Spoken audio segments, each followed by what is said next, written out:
तो ये नज़म है जी, ये मालिक मकान ने लिखी है किराएदार के लिए। ऐसे में नज़म ये ख्यालात है मालिक मकान के किराएदार के लिए। तो मैं आपको बताता हूँ कि क्या मालिक मकान के क्या ख्यालात है। तुसां जे किराए उत्ते लैना है मकान जे, ते मेरी कुछ शर्तां दा रखना ध्यान वे। मेरे अगे कदे वडियाई जो नहीं करनी, मैनूं घर विच झगड़ा ते लड़ाई नहीं करनी, मैनूं मेरे पिछों कदी आवाज़ नहीं जो मारनी, चोलां दी चौकी नहीं तारनी। भावें हुण कोजे भावें हुण सोने इत्थे आवन ना।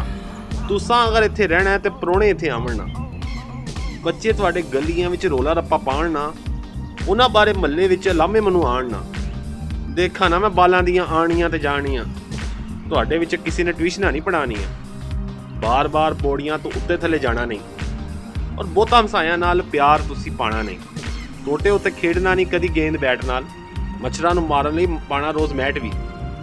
फर्शां ते दाग तुसीं कोई लाना नहीं, कपड़े नूं रंग दे के जंगले विच पाना नहीं। नवां किल ठोकना नहीं ते पहला नहीं उखाड़ना, ते नवां किल ठोकना नहीं पहला नहीं उखाड़ना।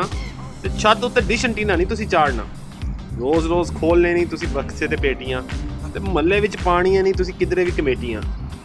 कोई फेरी वाला बूहे अगे नहीं तुसीं खिलारना, ते कंध उत्थे बैठी हुई मक्खी नूं नहीं तुसीं मारना। इस पते उत्ते अखबार तुसीं लवाना नहीं, ते बाकी बाथरूम विच खड़े होके कदी नहाना नहीं। खुशियां दे मौके उत्ते होना तुहाडा रोल की, सुन लो पहले बज्जे ना इत्थे ढोल की। अग्गां बाल बाल के देगा नहीं इत्थे पकाणियां, ते नाले शबरात विच हवाइयां नहीं चलाणियां। शादी तेल मेहंदी होवे जेड़ा फंक्शन ओ शादी हाल जाके करना, पर चोरी दी रिपोर्ट मेरे नाल जाके करना। दुद्ध तुसां महीने दे उधार उत्ते लाना नहीं, गोल गप्पे इमली अचार तुसीं खाना नहीं। मेरी इस गल ते हैरानी तुहानूं होएगी, तुहानूं खंघ लगे परेशानी सानूं होएगी। मेरी इस गल ते हैरानी तुहानूं होएगी, खंघ तुहानूं लगे परेशानी मैनूं होएगी। माल्टा मौसमी तुसीं घर भुल के लियाणी नहीं, ते चुपनी गरेरी नहीं पीना यख पानी नहीं। पैदा इंज नज़ला जुकाम ये नहीं करना, निछा मार मार के बेआराम नहीं करना। ते बदलो जो घर ते 3 महीने दी मियाद है, तुसीं देनी ये निक्की जी जुबान मैनूं याद है। बाकी गल्लां चलदियां रहणगियां, बाकी गल्लां चलदियां रहणगियां नाल नाल, जिवें जिवें किराया वधेगा नवें साल साल।